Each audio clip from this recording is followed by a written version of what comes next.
All right. Good morning, everyone. Thank you for getting up bright and early here in sunny Denver. Today we have our first semifinals for the case presentation for Peripheral challenging case. With me on my esteemed panel, Matt Bunty from St. Luke's, Peter Monteleone from UT Austin, and Dr. Zach Ralso from Baylor. Welcome. So our first case is currently uploading the presentation, so we're going to switch things around a little bit. Our second fellow actually is my fellow. He's actually trapped in Cleveland, so he won't be here. So we do have a little bit of maneuverability within our first case presentation series. And then furthermore, a couple of us might be hopping next door, kind of in between the presentations to give our own presentations next door. So please excuse us if we are, exiting via the side door here. All right, without further ado, we'll have Dillon Gibson come up to present on a 35-year-old female with intermittent claudication.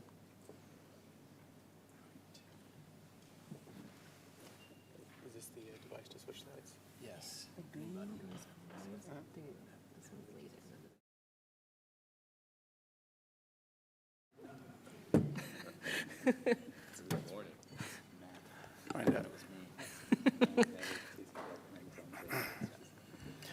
Good morning, everyone. Let's see. See if the laser pointer is working today. All right. I'm Dillon Gibson. I'm a vascular medicine fellow at University Hospitals in Cleveland, and I have a 35-year-old female presenting with new onset claudication. This patient's story, however, starts about 3 years ago when she initially presented with nausea, vomiting, flank/epigastric pain, for which she underwent a contrast-enhanced CT of the abdomen and pelvis, and revealed a rather prominent, large left-sided renal infarct, for which she was subsequently admitted. But before we move forward, a little bit of more history on this patient. A subjective history of UC, no formal tissue diagnosis in the chart.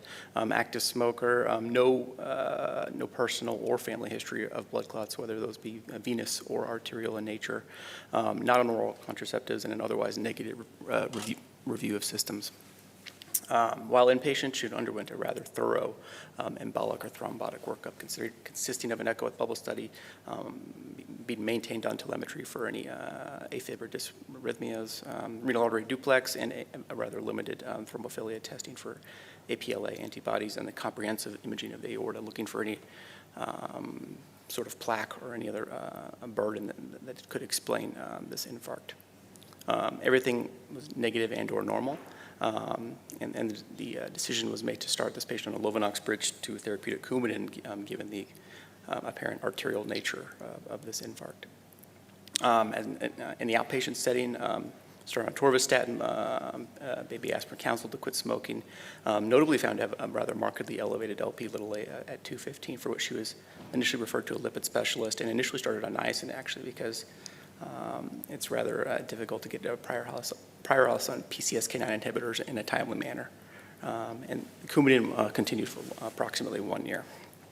And now a follow-up to, or I guess earlier this year, came back in the outpatient setting with new right lower extremity pain after walking approximately 50 feet, for which ABIs with exercise were ordered.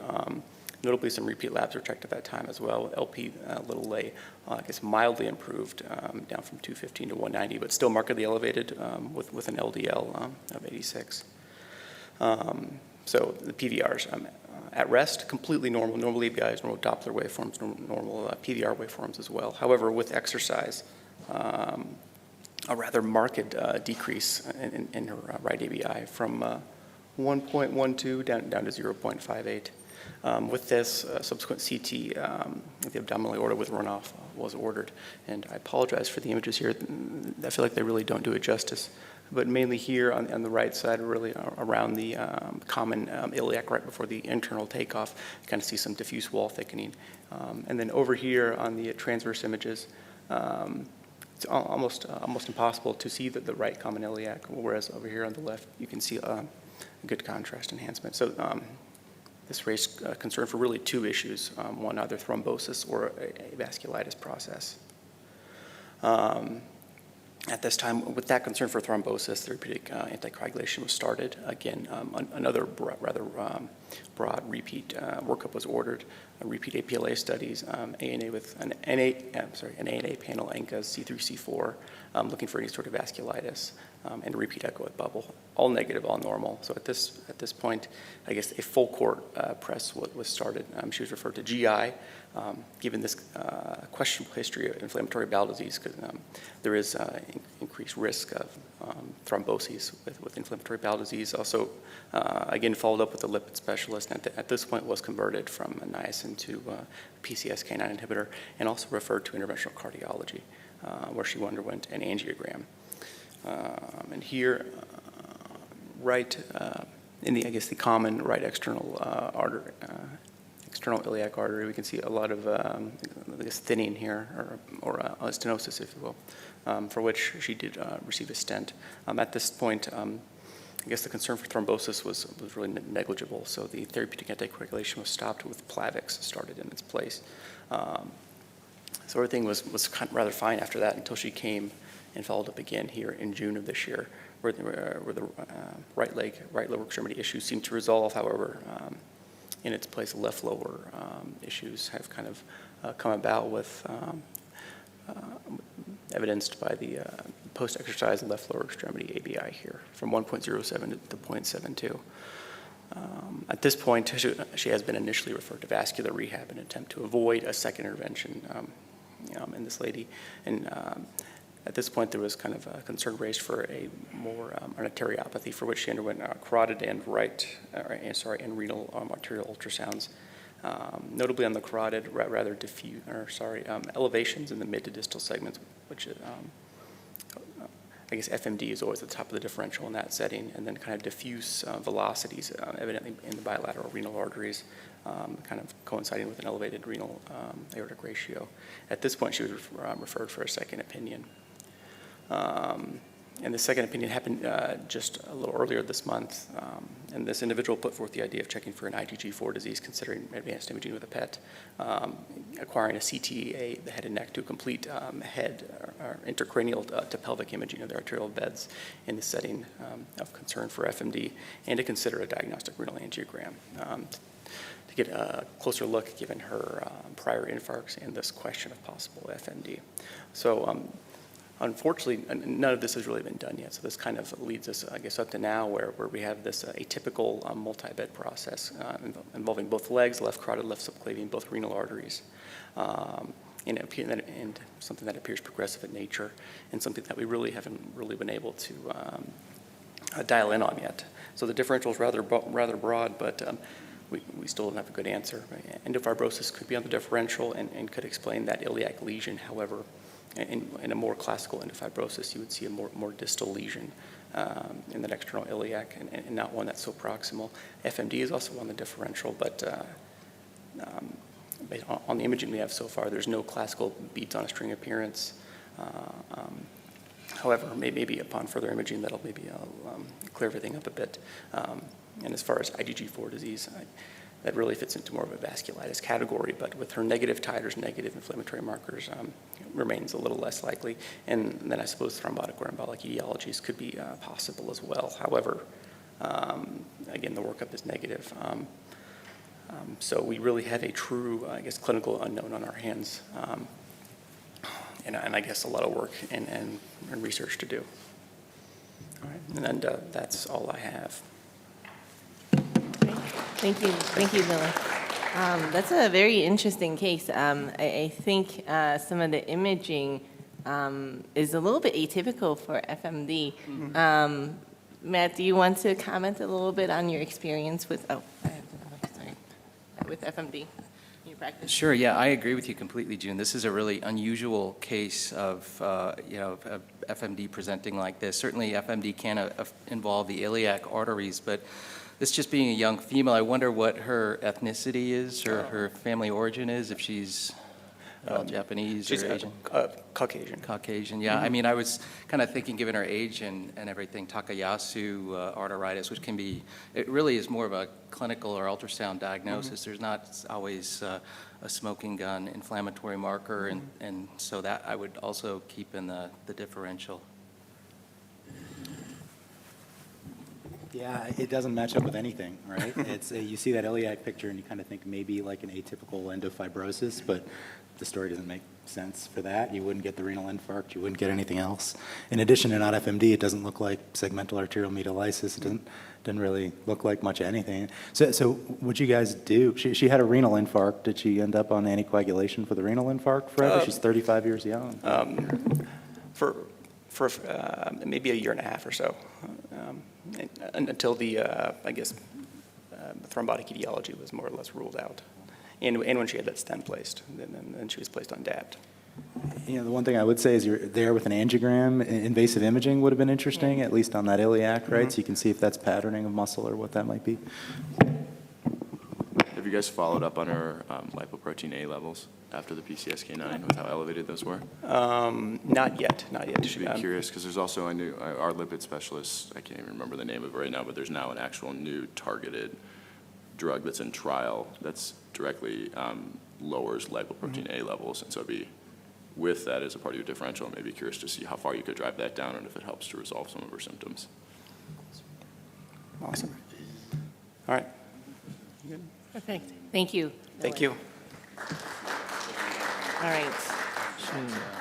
Case number 1, yeah. So let's go back to, you ready? Okay, great. We'll have Dr. Narayanan come up. He's going to be presenting to us about It's All Blocked, Where to Begin. Thank you. My name is Benjamin Lee. I'm a vascular surgery fellow at UT Southwestern Medical Center, and we're presenting on the endovascular rescue of axillary artery transection after a motor vehicle accident. I don't have any disclosures. It's a 23-year-old female, a pedestrian versus vehicle. She had a right axillary artery traction type injury resulting in transection and occlusion. Her right hand was completely amputated on impact, and she had a right scapulothoracic dissociation and also a right tib fib fracture. I didn't include some of the images because it was probably a little too graphic for presentation. So on the CT scan, we got a CT angiogram which showed a complete disruption of that axillary artery. And basically the shoulder girdle is completely dissociated at this point. So there was an urgent vascular surgery and plastic surgery team consultation as part of our upper extremity limb salvage efforts. On exam, she had completely pale and cool extremity up to the shoulder, no pulse, very large right axillary hematoma, challenging anatomy. Her BMI was 42. After a long discussion with, we had basically a multidisciplinary discussion given the extent of injury, whether this arm was salvageable or not. But if we were to perform any revascularization, there was a likelihood that she's going to have to be amputated at the shoulder, which would be it would be a significant deformity for this patient, a very young patient. So we basically made a decision that we're going to go to the operating room for, obviously, hemorrhagic control, and then at the time surveil to see if it's worth performing any type of revascularization or not. So we went to the operating room. After we gained hemostasis, we performed SPIA lead fluorescent imaging, which showed complete lack of perfusion all the way up to the shoulder. So at this time, we made a decision to just go ahead and proceed with the revascularization via endovascular approach, given her challenging anatomy. We did a right femoral access. Right brachial artery was pretty easily exposed because she had degloving injury, so we had dual access at that point. So on angiogram, we can see that there's an abrupt cutoff at the right proximal axillary artery here. We also gained right brachial access. We go ahead and place a 7 French sheath because we knew that we were going to have to use a larger stent. There's a long gap transection with extravasation there. So we basically advanced the wires to see where they crossed, and we knew that we could probably capture the wire in the hematoma in the soft tissue.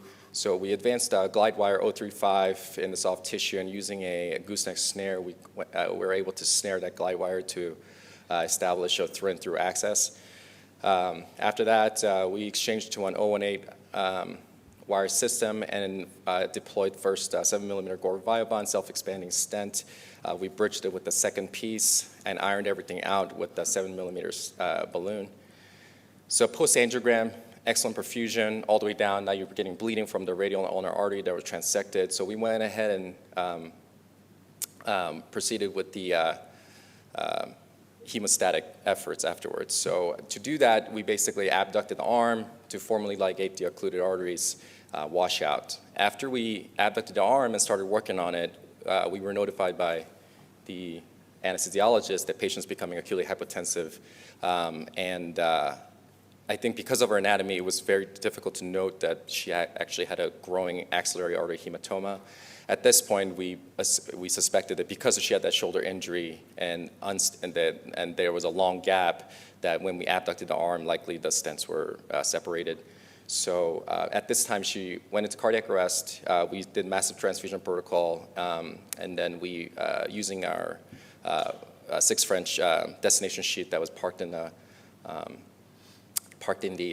brachial artery, we performed an angiogram. You can see that there's a complete dissociation of the 2 Vivon stents. We were able to cross this, however, with the O1A glide wire advantage while maintaining a 9mm proximal occlusion balloon. We bridged that gap with the 8mm Viabond stents and then ballooned everything out with the 8mm stent, and patient was stable, was able to be caught up with the transfusion. Now we adducted the arm afterwards to make sure there's no significant kinking in the stents, which there were not. So patient was then stabilized and was transported to SICU. She eventually returned to the operating room later with the plastic surgery team with a complete amputation, but we were able to salvage up to the elbow. She was eventually discharged to rehab, and then the amputation site is fully healed on the postoperative visit. So it was a challenging case. You know, we learned a lot. Obviously, you can't underestimate, you know, just relying on their radial strength of the stent to stay in place. You know, make sure that if this case, obviously, we were in a similar situation, we make sure that you mobilize the arm and make sure that your stents stay put before we high-five everybody. So. That's great. That's great. That's very, that makes you grow more hairs on your chest for sure. So I have a question. Being an interventional cardiologist and not a vascular surgeon, is open repair not an option in situations like this? Open repair is an option. I think in these cases, especially in young patient, I think open repair is a first-line option. The reason that we opted for that, you know, she has a challenging anatomy. In order for us to get to that subclavian artery at that proximal segment, we have to do an anterolateral thoracotomy to do that. So it would take this patient, polytrauma, to take that patient who has probably marginal benefit from this salvage, right? So it's a lot of it is, some of it functional, but some of it is cosmetic in a sense that we're trying to save her amputation at the shoulder and let her maintain level at the elbow, let her be fitted for prosthetics and kind of maintain some, you know, kind of her future life, you know, for her to kind of maintain a certain appearance of being normal. So at that point, we basically, you know, the benefit for trying to do an anterolateral thoracotomy on this patient with BMI 42, difficult exposure, patient who's already lost a lot of blood, we didn't think that was a good option. So. Okay. Great. I just have one question and one comment.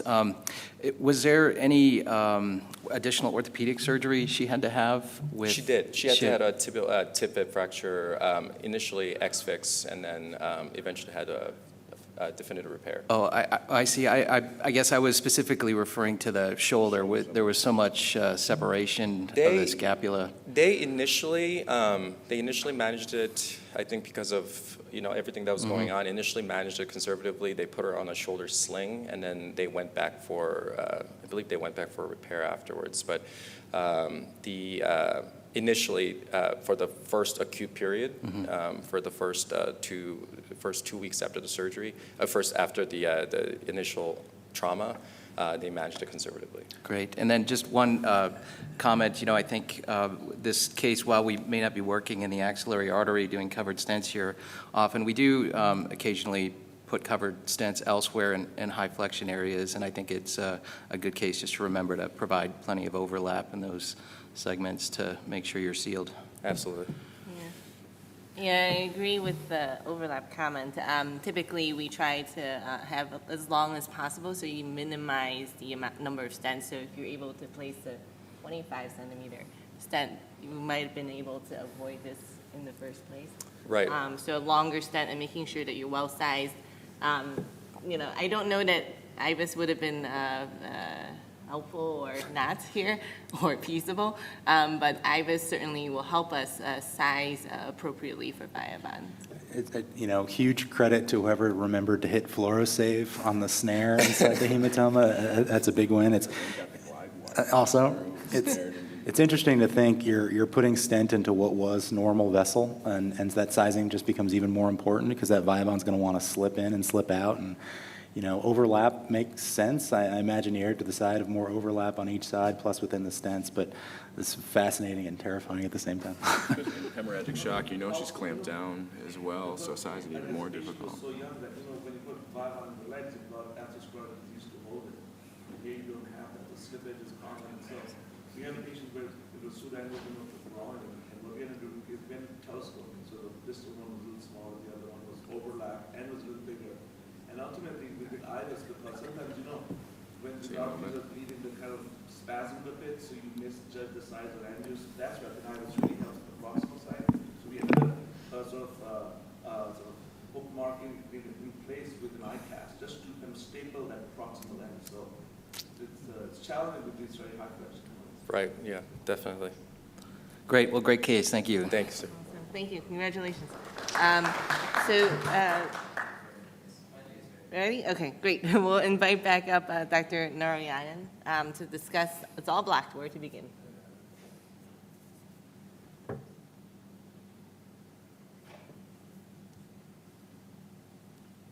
don't know if this is the right thing again.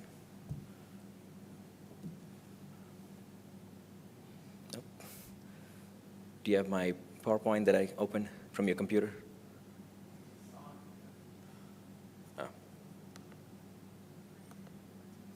Okay, let me go back one more. Okay, so finally we have it here. Mahesh and Anantha, one of the interventional cardiologists, and I have a faculty appointment at University of Arkansas Medical Center.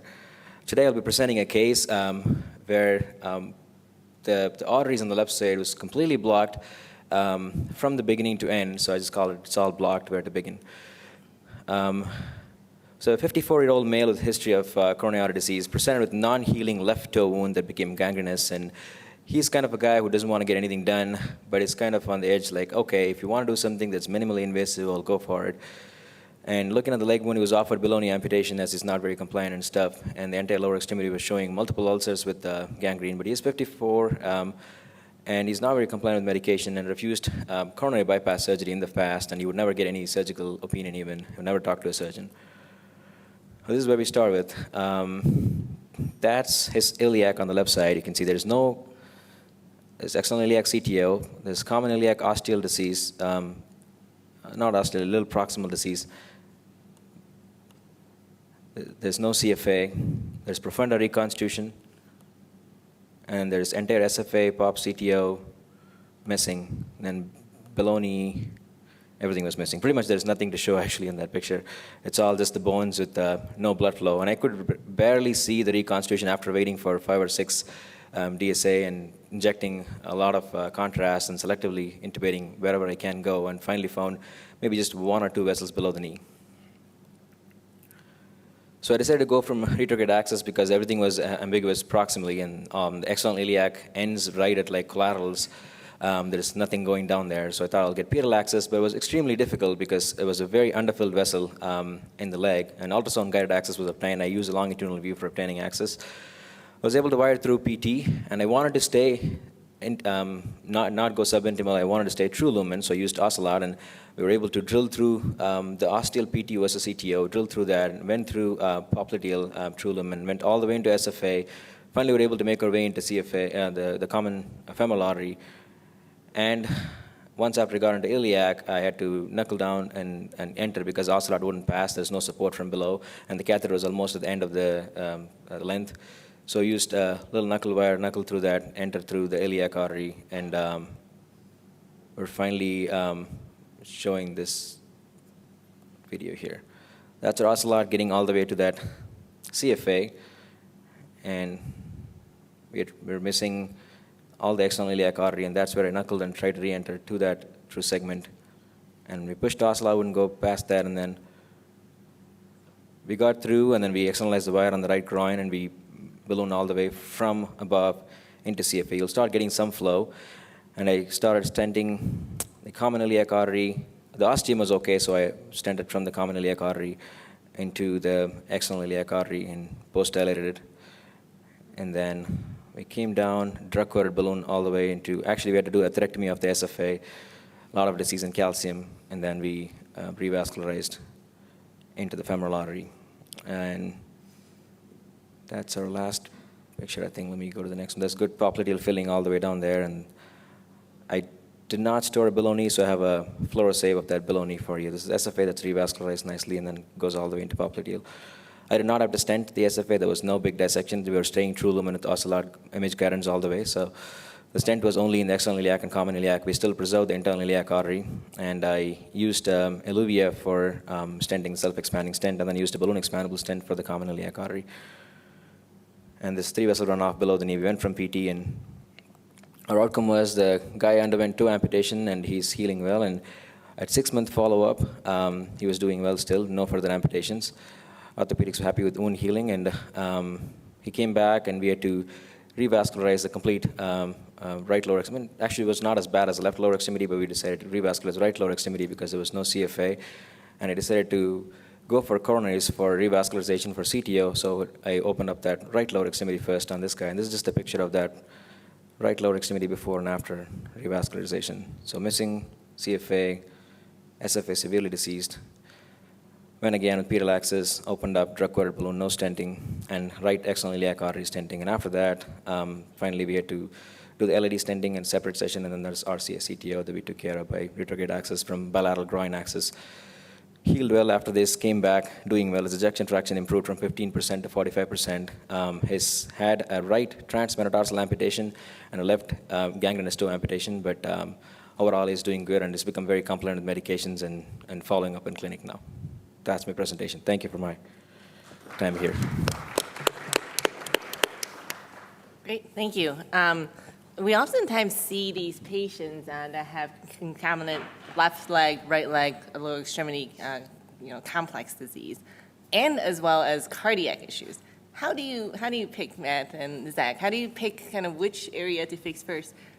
Do you go after the heart first because that's ultimately what's going to save the patient? Do you go after toe? What do you do? Yeah, I think we're learning. We're probably impacting the really hard outcomes like MACE with stents. And so really it's guided by the patient. And if they're having angina that's not well controlled, then I think it's clear that that's probably the priority over the lower extremities short of CLTI. If they're having CLTI and not having much angina, then I think it's very reasonable to proceed with the lower extremities. But yeah, these patients are somewhat of an annuity. Right, yeah. No, it's very, very complex. The left side, they were doing a stress test on him before deciding for amputation on the left side, and then we revascularized the left side. Now that the LAD was pretty bad, so we fixed the LAD before I went for the CTO, and then finally they did not do the amputation, so I did the right lower extremity, so get access for CFA bilateral. His radial was pretty bad, so I couldn't really use that. So for fixing the right side artery, then got the right side revascularized and were able to go from both axes. Yeah, so I think you've probably really changed this guy's life. Hopefully also, he's changed the way he's living and really focusing on the fundamentals, and I think that's one important thing when we're doing this good work. We also need to connect with our patients and make sure they're doing the basics well and are on high-intensity statins and some interesting population health studies that have come out where we're still only using high-intensity statins in about 25 to 35% of our patients. So just something to keep in mind too. What non-invasive imaging did he have before? So for all my patients in the hospital with active ulcers, I prefer to get a CTA and evaluate to decide the access before and after. He did not have any ultrasound. He came to my clinic with wounds, and they were planning for amputation. So I always proceed with CTA if they don't have any creatinine abnormality. If they have abnormality, then I go and take an abdominal aortogram if I can go from radial with CO2 and try to study the vessel. And then we plan for an angiogram based on what it looks like. Yeah, I think what we learned here is that just because you can't see the distal vessels, the pop and tibials didn't show up well, that doesn't mean they're not there. So I think this just, these cases are, very complex sometimes, but you can make them much less complex with just good angiography, and sometimes it requires distal access to really see what you're working with and kind of shorten the base of operations. This guy's CTA was reported as missing CFA, SFA, and couldn't see pop. They said motion artifact or missing vessel, Yeah. and then below knee they said PT reconstitutes and then comes down. That's where it was like, okay, at least one vessel is remaining. You can just go ahead and try to go from here. But thank you so much again for the chance. I was just going to add, I take the same approach that you do when people present with polyvascular disease, and I treat the more pressing issue first, even with a reduced ejection fraction. I think as cardiologists, I think about it in what's the preoperative assessment, right? And a stent in the heart never saved anybody's life unless they had decompensated symptoms. We have this conversation at our aorta conference really frequently where patients are being considered to be taken for deep branching and TVAR repairs and everything. And if someone has stable ischemic heart disease, if they're on the appropriate medical management and aren't having unstable symptoms, you're not going to alter their perioperative mortality or risk really by going ahead and revascularizing first, especially if it's an RCA CTO. So. So next we'll invite up Dr. Kaur. A stitch in time saves 9. Tibial reconstruction for limb salvage.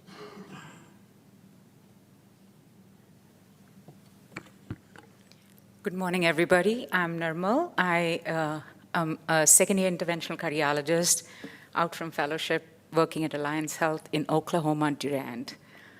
So we had an interesting 55-year-old gentleman who was sent to the ER from wound care after he was managed in the community for about 4 to 6 weeks for what they thought was cellulitis.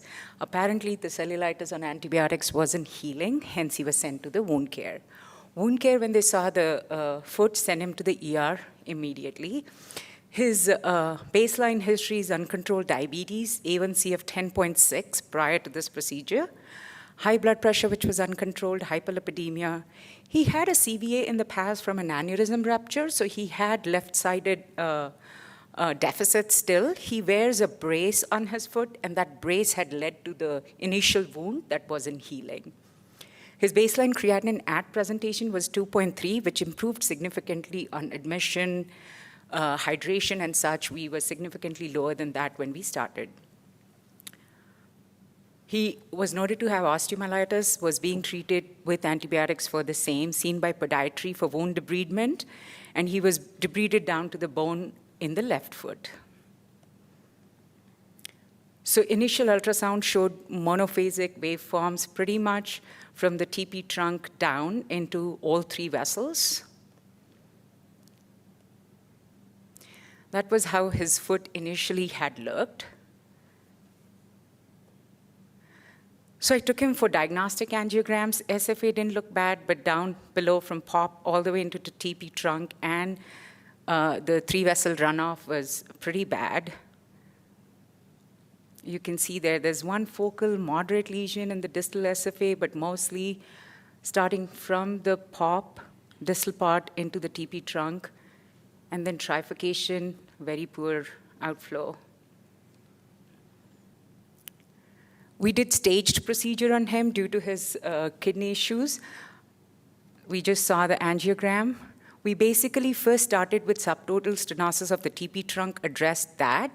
Then we went after PT and AT, revascularized, brought him back, and did the foot arch reconstruction. He needed the amputation because of osteomyelitis, and the lateral part of the foot was not healing. We involved plastic surgery, and skin grafting was done as well. So basically what we did was debulking, atherectomy with CSI, POBA of the TP trunk and POP.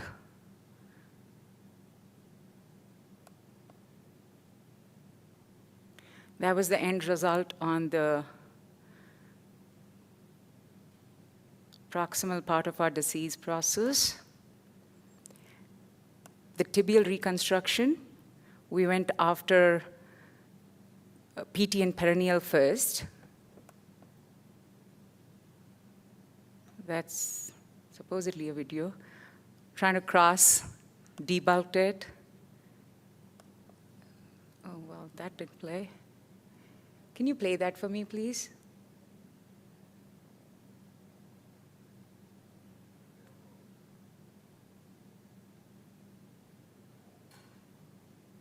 Oh, that's okay.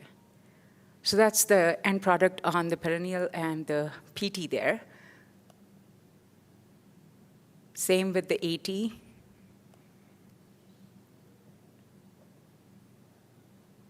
And that's our pedal loop reconstruction.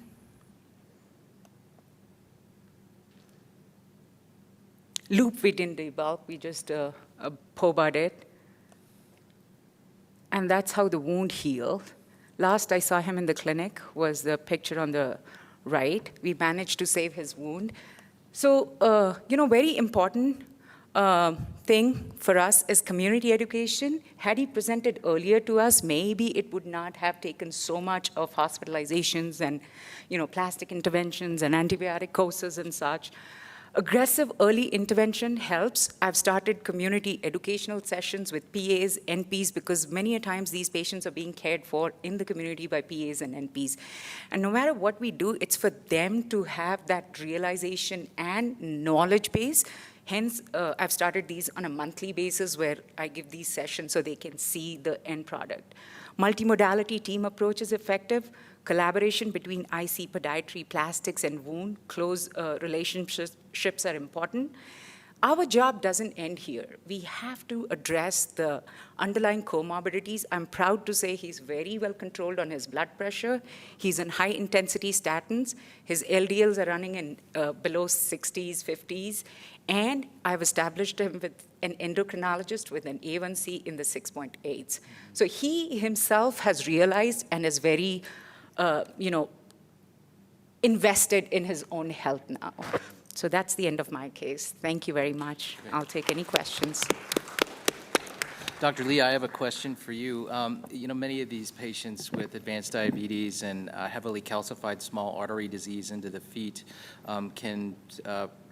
can provide lengthy cases that sometimes take stage procedures and an antegrade approach. But when do you know when to stop? I mean, how do you decide when you've done as much as you can or if you've done enough? That's a tough question. And I think in the setting of CKD, you really have to be cognizant of how much contrast you're using and exposing the patient to. I completely agree with initially staging kind of the diagnostic and then the intervention, because you kind of know up front that you're going to be in for a fight. I 100% agree with maybe taking the easier one first. So yes. The PT seemed to be the easier target in general. So the first session of kind of doing the popliteal and then a tibial a little bit easy so that you maintain some outflow so that your popliteal work that you just spent 2 hours on doesn't close up. So when to stop is a hard find for us sometimes. You have to be cognizant of how much time you spent in the cath lab, because the nurses are tired, the techs are tired, you're tired. So staging is always an option in patients like this, especially if you're going to go after the pedal arch after having already fixed the popliteal occlusion.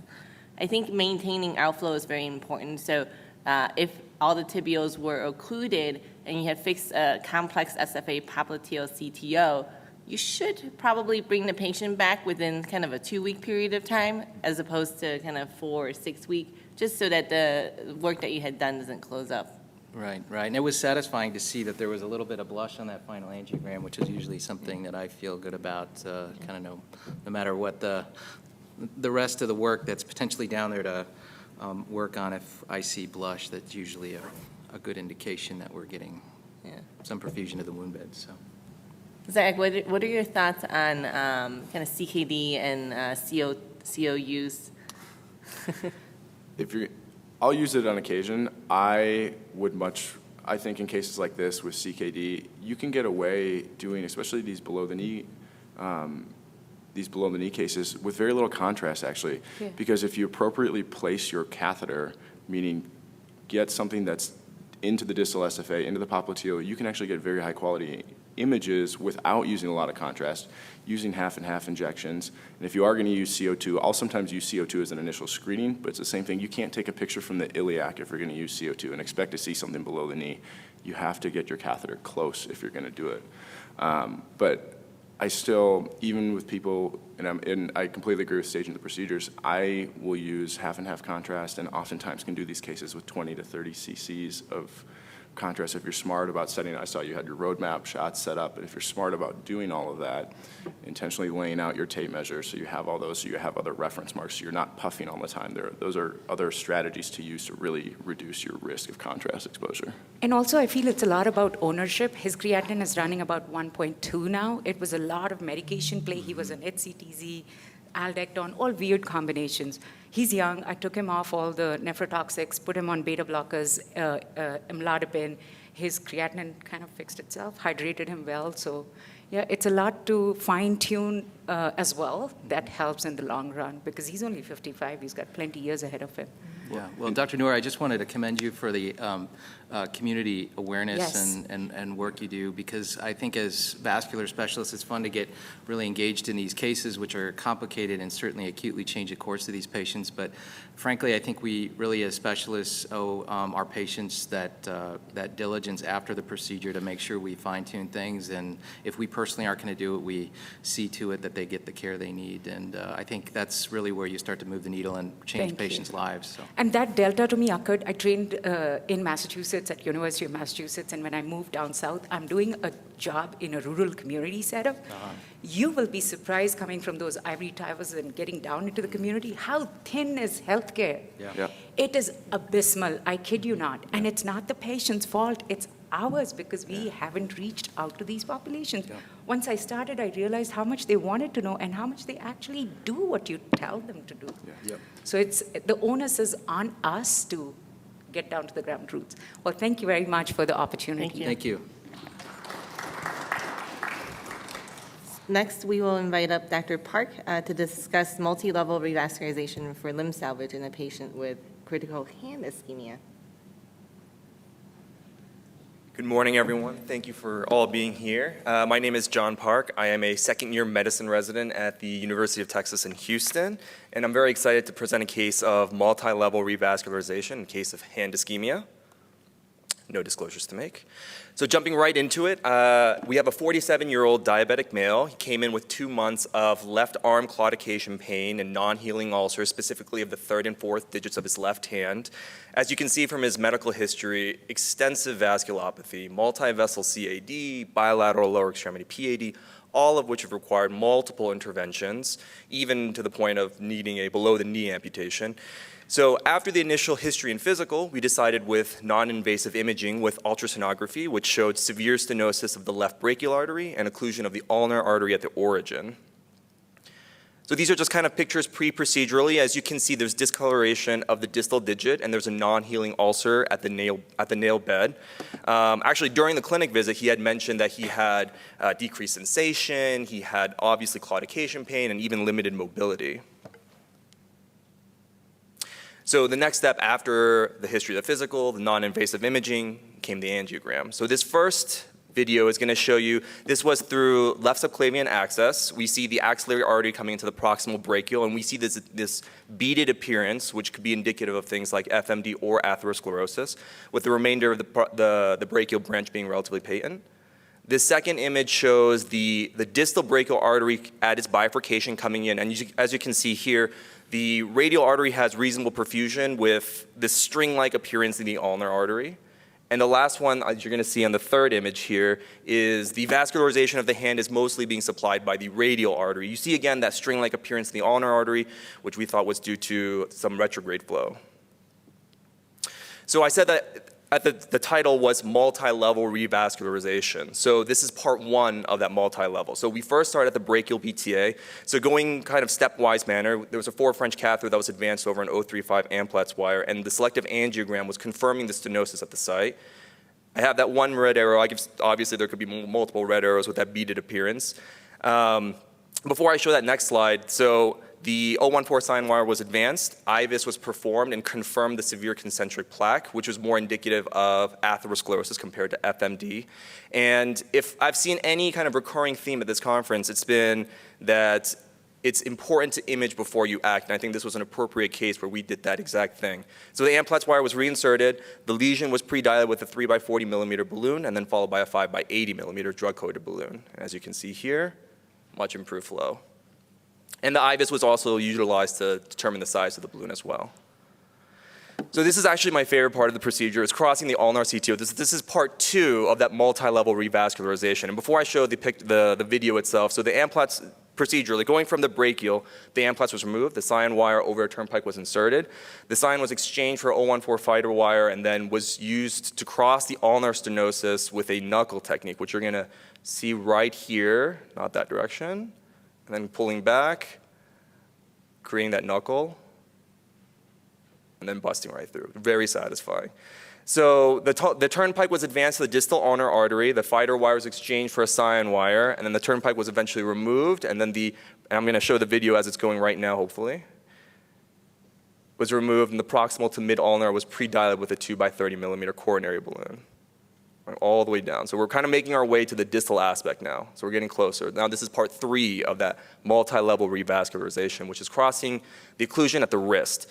So this first video here is showing that we had trouble going past the distal ulnar artery. So the turnpike was eventually inserted. The scion was exchanged for 014 Gaia 2 wire for more torqueability and was used to cross the stenosis at the level of the proximal carpal bone with a knuckle technique, as you just saw there in that second video. The Gaia was eventually exchanged for a scion, the turnpike was removed, and the ulnar artery was dilated with a 2.5 by 120 millimeter balloon. So now we're getting even closer to that distal point. And honestly, this is my favorite video of the entire presentation here. So this is crossing the palmar arch, and before I start the video, this is now going step by step, that third approach of revascularizing the digit, the palmar arch, the ulnar artery, all with a 2 and 2.5 millimeter balloon. And I'm gonna go ahead and play the video right here. And it's just really crazy to think. This is the patient's hand with the catheter at the very tip of his fingertip at this point. So antegrade flow restored in a single procedure, step by step by step, going from the brachial all the way down. And this is just the final angiogram that we want to show. If you can recall from that first one, the ulnar artery now much better perfused. And this is also a really cool picture. You can actually see the outline of the hand. You see brisk flow going to the second, third, and fourth digits now. So post-op, it was a happy ending. We have before and after pictures. The after was actually immediately post-op, so the discoloration is actually really similar. It doesn't look too different, but he did say that immediately after the procedure that he had improved sensation. He was discharged on appropriate medications, had good referral to wound care follow-up, and after 6 weeks in the clinic when we saw him again, he actually had his ulcers completely heal. So in summary, I just really want to emphasize the importance and the safety of endovascular therapies, specifically in the world of critical hand ischemia. And I think we've seen a lot of cases where lower extremity cases are very prevalent, but this is a case of upper extremity. And to our knowledge, this multi-level revascularization scenario hasn't been previously described. And in a case like this where his history was riddled with a lot of comorbidities, poor surgical candidates, we feel like these percutaneous options are very viable. So in a single procedure, the straight line flow is restored, and now he's having much more improved clinical outcomes. So we feel like these similar strategies could be used in cases of CLL who are poor candidates for surgery. Thank you so much. That's great. So having done a few of these hand procedures, one thing that's very important to kind of emphasize is the use of vasodilators. Do you remember if you guys utilized anything kind of peri-procedurally? So I might have to phone my mentor for this. He's the one who's driving most of the ship in terms of the procedure aspects. Yes, so nicardipine, so we use nicardipine and nitro. Yeah, yeah. So, again, I think so I started doing a fair number of hands, and I think it does help to do that. Sometimes the sheets reduce spasms, so we pull the sheet back, but you're right, we use nicardipine. Yeah, for whatever reason, my vascular surgeons have been referring me a lot of hand procedures, which I don't.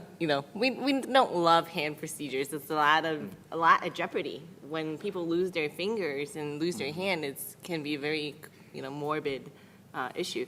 So especially with thrombotic cases, you have to be aware that you have to vasodilate, kind of pre-intervention, peri-intervention, post-intervention. I typically use a filter if there's any concerns of a thrombotic lesion causing the ischemia. But that's an awesome case.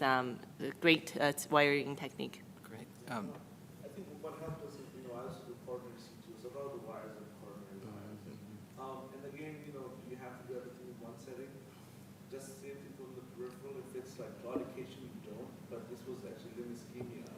I don't know if it was mentioned, the aortic fix is like on the prior case, and I think in this case, we just had to restore straight line flow to that digit. And the radial artery was just not reaching. So it was a little sudden, but the radial artery was supplying the deep palmar arch, and that supplied most of the digits except the first two.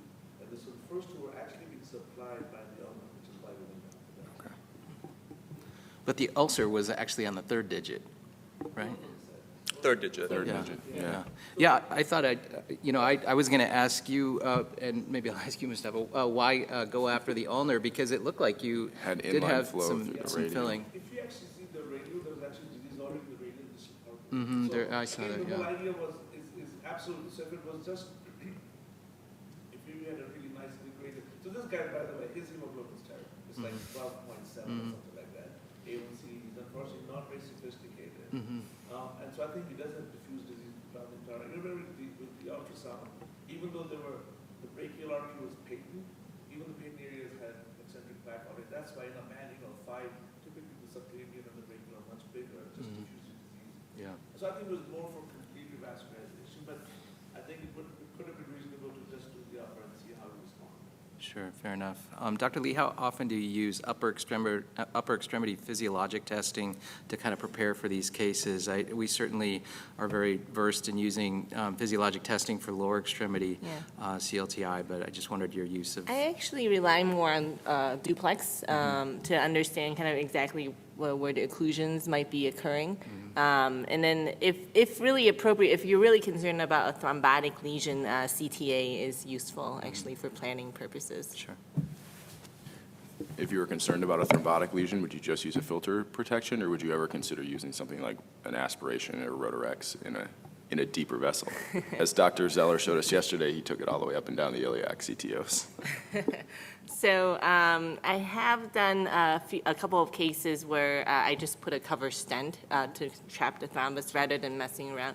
There's just so much embolization. I mean, in the foot, it's fine, a toe or two, but losing a finger or two is not great. So I think if you truly have a thrombotic lesion, just trapping it and kind of getting it out of the way is best. That's great. Again, filter works best if it's the brachial. In the ulnar range, you Can't do filter. Nope. So what we've done on 2 occasions is when we did have thrombotic, these were actually referred from outpatient vascular centers that tried to open up these fistulae and you have embolization as penumbra. So the penumbra, the capsule will go all the way down and suck that stuff out. But again, with these people, avoiding it. I'm a big fan of using filter in the lower extremity as well anytime I'm doing stuff, even if I have more than one vessel run off, just because you always catch something. I have parked a very small embo shield in the ulnar artery before, the smaller version. Yeah, the 4 millimeter, because you can actually, you can retrieve it and push the wire back so that you don't lose access in that artery. So if you do need to protect one of them, that may be an option. Great. Thanks. Thank Great you. case. Thank you so much. So next we'll invite up Dr. Radaideh to talk about the use of reverse flow technique as embolic protection for SFA CTO intervention. Okay, hi everyone. Good morning and thank you. Great pleasure to present here at CVI 2020. So I'm a second-year fellow at Creighton University in Omaha, and this case was with my mentor, Dr. Shamas, from his lab in Davenport, Iowa. The use of reverse flow technique as an embolic protection in the setting of a CTO SFA. Do I click? So we have a 62-year-old female who's unsurprisingly vasculopathic with peripheral artery disease, carotid disease, heavy smoker, who has claudicant symptoms in her bilateral lower extremities, worse on the left side.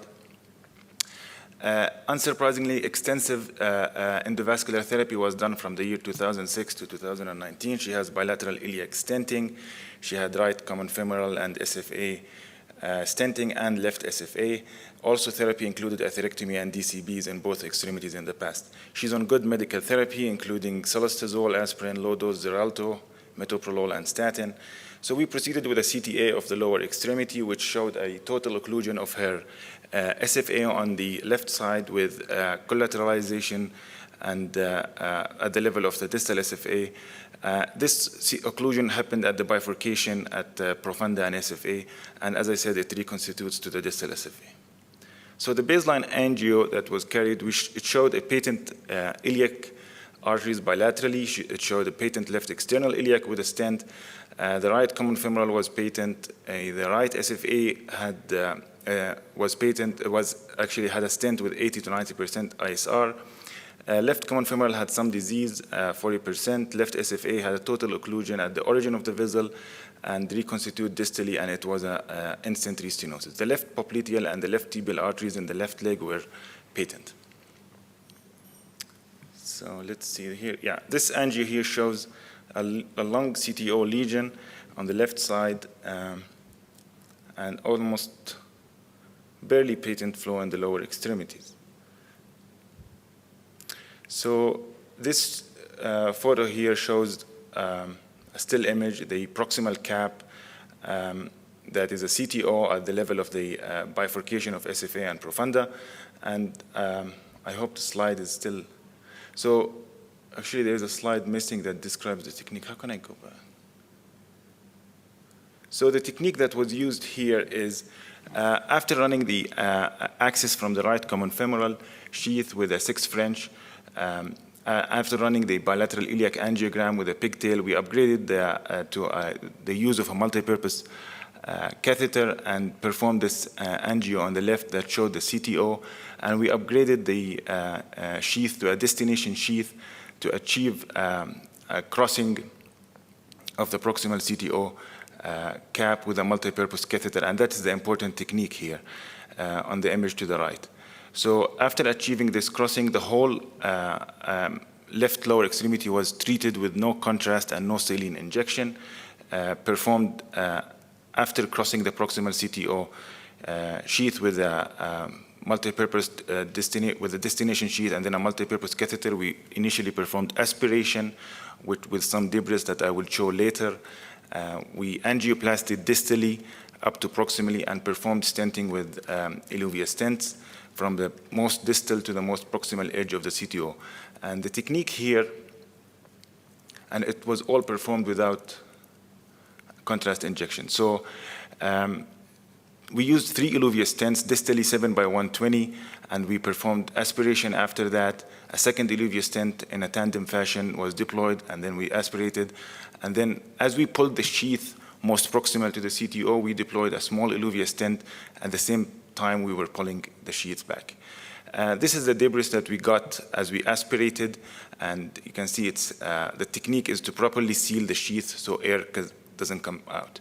This was described by Soga from Japan and his colleagues in 2017. It highlights how you need to cross the proximal CTO with the sheath, dilate and treat with a retrograde flow, and deploy the stent as you pull the sheath in the final step.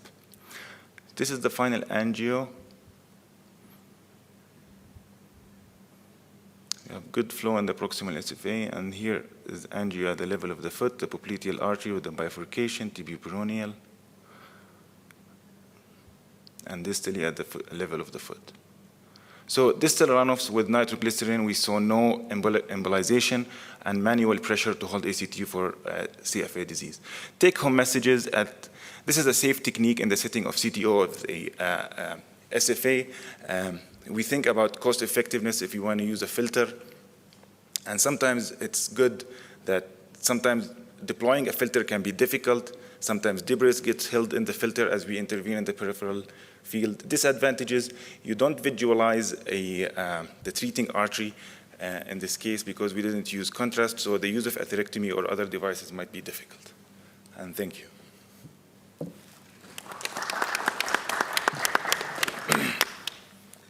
Great, thank you. Thank you for the interesting technique here. What's our strategy for treating ISR? Matt, I'll start with you since Peter, you just came back. Sure.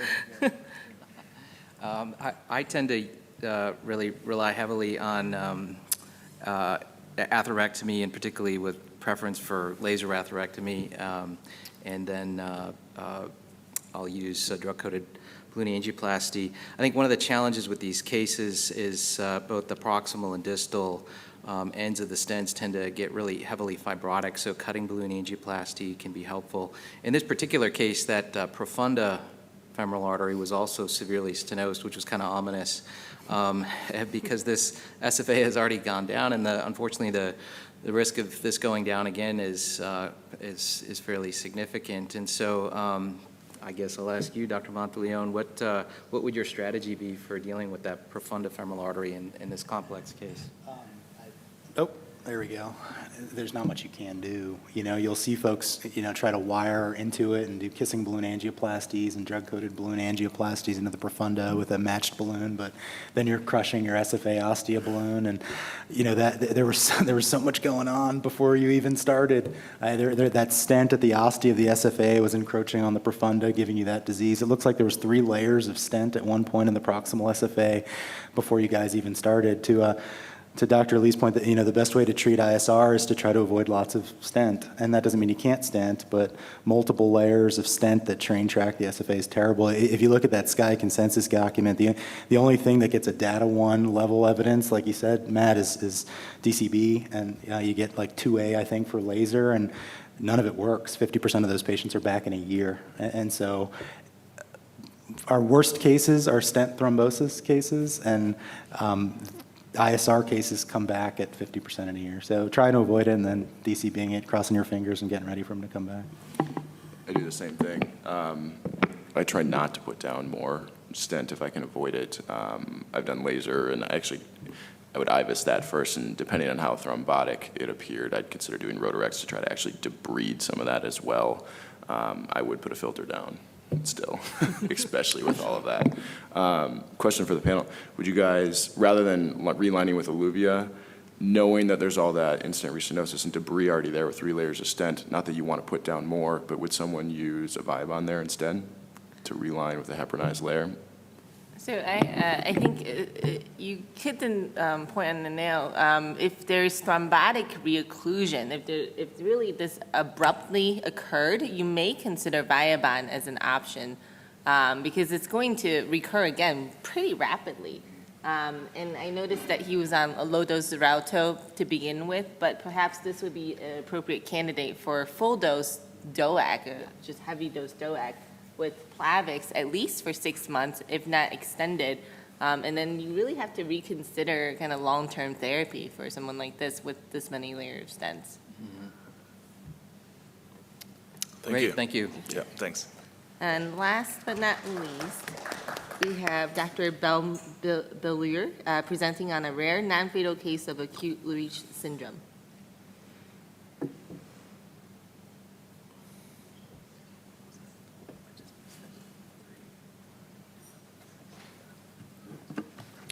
All right, good morning, everyone. My name's Gus Baylor. I am a second-year cardiology fellow at the University of Louisville, and we're going to talk about a non-fatal case of acute Leriche syndrome from complete aortoiliac thrombus. My PI, Dr. Kafkazi, and I don't have any relevant disclosures or conflicts of interest. So we present a 64-year-old gentleman who came to the ER after a single witnessed fall 5 hours ago. Basically, he reported cramping pain in his buttocks, thighs, and his calf muscles, and he just fell. No syncope, no seizure activity, no loss of consciousness, and after falling, he just had weakness from the waist down. Past medical history significant for CAD status, post-PCI to the left circumflex 6 years ago, and hypertension. Like Dr. Kaur mentioned, this is one of the rural Kentucky dwellers who didn't have access to healthcare, unfortunately. So he was not on any medication and hadn't seen a doctor in years. Active tobacco use, which is fairly common in that belt of the country, 2-pack-a-day history for a total of a whopping 105 pack years. Insignificant alcohol use, and the patient denied drug use. On physical exam, except for that marginally elevated BP, really, vitals were stable. Heart and lungs were clear, belly was clear. Coming to the pertinent positives, slightly diminished palpable pulses in the upper extremities, but what was really concerning for us was the lower extremity vascular exam, biphasic signal over the right femoral artery on duplex, monophasic signal over the left femoral artery, and absent duplex signals over the remaining lower extremity arteries. His feet were dusky and cool with delayed capillary refill time. And most alarming of all, he had flaccid paralysis with total loss of sensation from the umbilicus down with diminished rectal tone. So on the left side of your screen, you'll see the biphasic spectral Doppler of the right femoral artery and the monophasic over the left femoral artery. EKG showed sinus tachycardia, no AFib on the EKG or on tele throughout his admission. Labs were mostly unremarkable, except for an elevated CK. It wasn't very impressive, but in the big clinical picture, it was fairly alarming. ED got a CAT scan just to rule out spinal trauma, explaining the weakness, showed a massive task type D infrarenal or distal aortic extending into iliac thrombus with fairly significant calcification, as you can see. I think Dr. Shamas mentioned this in his talk yesterday. A patient like this with a task D thrombus with calcification, especially in our patient who had acute severe symptoms, fairly large clot burden, and an uptrending CK, it was a bit of a no-brainer, actually. We started on a heparin drip and called our surgeon friends, who immediately rushed him off to the OR, where he underwent bilateral femoral artery exposure with Fogarty thrombectomy of the involved arteries. And Dr. Zeller mentioned this in his talk yesterday as well. These thrombi are high risk of embolization, and unfortunately that's what happened. He embolized his left popliteal artery, which had to be surgically exposed, and also underwent Fogarty thrombectomy. The patient also underwent 4 compartment fasciotomies. Unfortunately, the PACC system at our hospital updated, and none of these intraoperative angiograms crossed forward. So the next best thing, I think, is a schematic of a Fogarty thrombectomy, where you can see how the balloon is inflated, and then the thrombus is essentially swept out. The patient remained intubated for a lumbar drain for aortic perfusion by neurosurgery.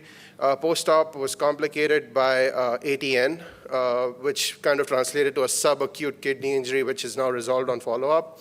Unfortunately, developed ventilator-associated pneumonia, had to undergo a tracheostomy on day 10, and it resolved with antibiotics. He went back to the OR for debridement and closure of his fasciotomies post-op day 22. Complete resolution of his symptoms when he got extubated, and we avoided amputation. He was started on a renally dosed DOAC prior to discharge, and just given the extent of his debility, he had to go to a rehab facility for continued PT and OT. Like Dr. Bunty mentioned, going back to the basics, he quit smoking, he's on aspirin, statin, ezetimibe, and he's doing well on follow-up visits. The reference at the bottom is a nationwide cohort study, basically from the SwedeVasc cohort, which is the largest cohort of, or the largest database on aortic thrombi that we have, about 700 patients. And they show that it's fairly uncommon to have a primary aortic thrombus with an incidence of about 3.8 per 1 million of the population.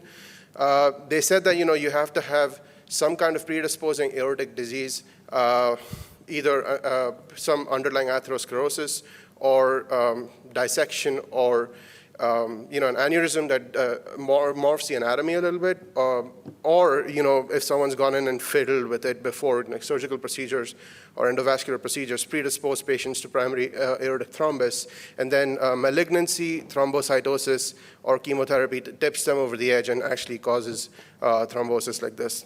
AFib is a big player for cardioembolic aortic thrombosis. And unfortunately, because it's so rare, there's no uniform guidelines, but there's institutional protocols, most of which start by looking for cardioembolic sources or upstream sources of emboli, followed by working up patients for hypercoagulable states and / or age and sex appropriate cancer screening. Our patient didn't have any of these risk factors except for underlying atherosclerosis and active smoking, which is what makes him even more rare. Take-home messages, this is my last slide, I've gone over a little bit. Consider aortic thrombus in any patient who presents with neurovascular compromise or symptoms concerning for splenic infarct, mesenteric ischemia, or renal infarcts, especially when they fit the bill, with AFib or history of what we just discussed. Get early CT scans, image them when appropriate, consider TEEs, and you gotta act immediately. Call your surgeon friends when appropriate, because they can really save lives and save limbs.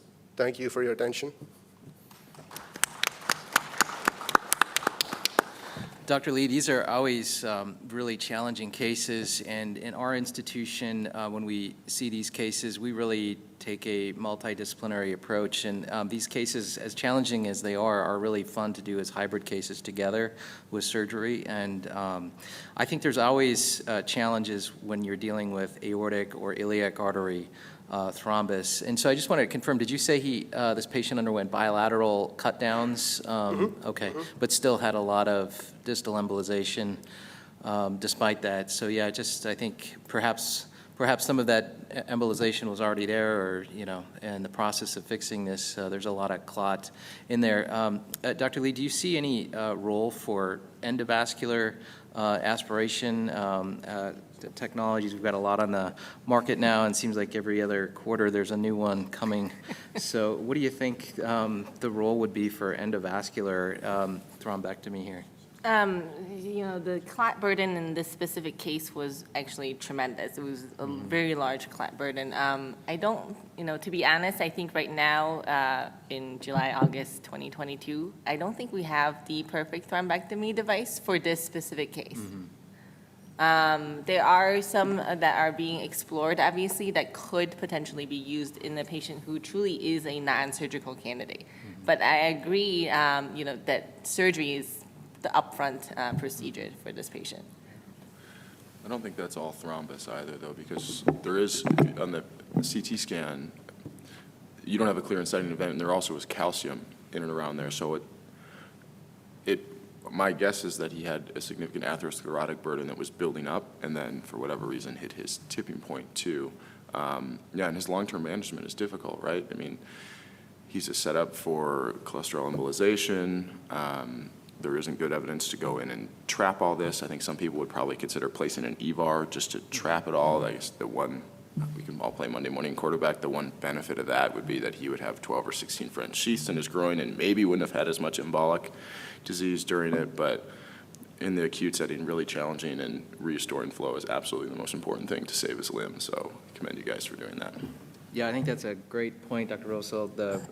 These aortas are very hostile, and atherothrombosis often plays a role. And so, just manipulating these aortas at all is really treacherous. But I don't know if maybe the panel wants to comment on just whether they would have put in a covered stent, and how they would have decided how extensive that covered stent would have been. It's just, at least the clot is just so crazy proximal, right? So it's sitting right below the renal arteries, and so if it's lower, you think about CEREB, right? Covered endovascular revascularization of the aortic bifurcation, or also known as top hat and trousers. But here it comes so high, I think you really have to think about an EVAR. Right. Well, and even with an EVAR, I mean, I personally don't do EVARs now. I don't know if you guys do. I did them in fellowship, but when you place an EVAR, it's a self-expanding stent, right? But you often go back and post-dilate these to make sure they're well opposed. So with all that thrombus sitting there, that's a nightmare to post-dilate as well. So I completely agree with Dr. Lee that this has got to be a surgical intervention first and foremost, unless they absolutely can't, yeah. What about you, Matt? Yeah, we definitely would have approached it the same. It's a little frustrating that this gentleman had so much distal embolization, but I think just speaks to the complexity of these cases. And I think the fasciotomy is exactly on point, because you have to prepare, right? The next, if you wait several hours or even the next day, he's going to lose his leg. Yeah, his CK wasn't high because he hadn't washed it out and reperfused yet, yeah. Yeah. I think also the culture we live in, I think you want to do the multidisciplinary approach. I think that's fantastic. I think the message from a case like this is you have to get the surgeon involved. Even if the surgeon decides to do endovascular as a hybrid, they have to be the ones to call it. Heaven forbid you do something and then people say, well, did you talk to the surgeon? That's exactly right. You have the right, right? Yeah, so yeah.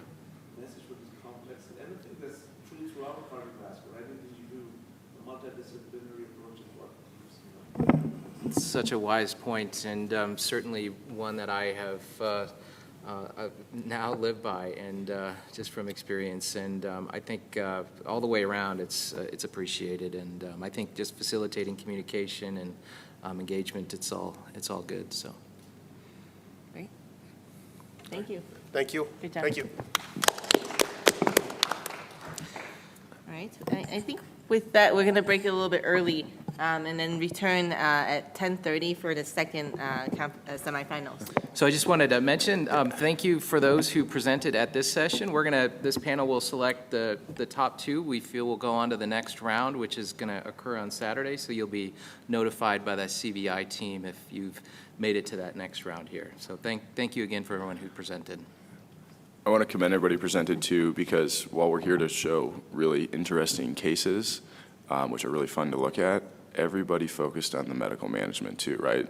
We can do these and have good outcomes that are with completion angiograms, but if you don't take those next steps, that's really what changes people's lives, is medical compliance and getting people and treating their medical comorbidities to really preserve and great outcomes for these patients. So I commend everybody for focusing on that as a part of their conclusions as well, because it's a huge thing, and we all see the people who don't focus on that, and they come to our institutions to be fixed down the road. So, great, thank you. Thanks.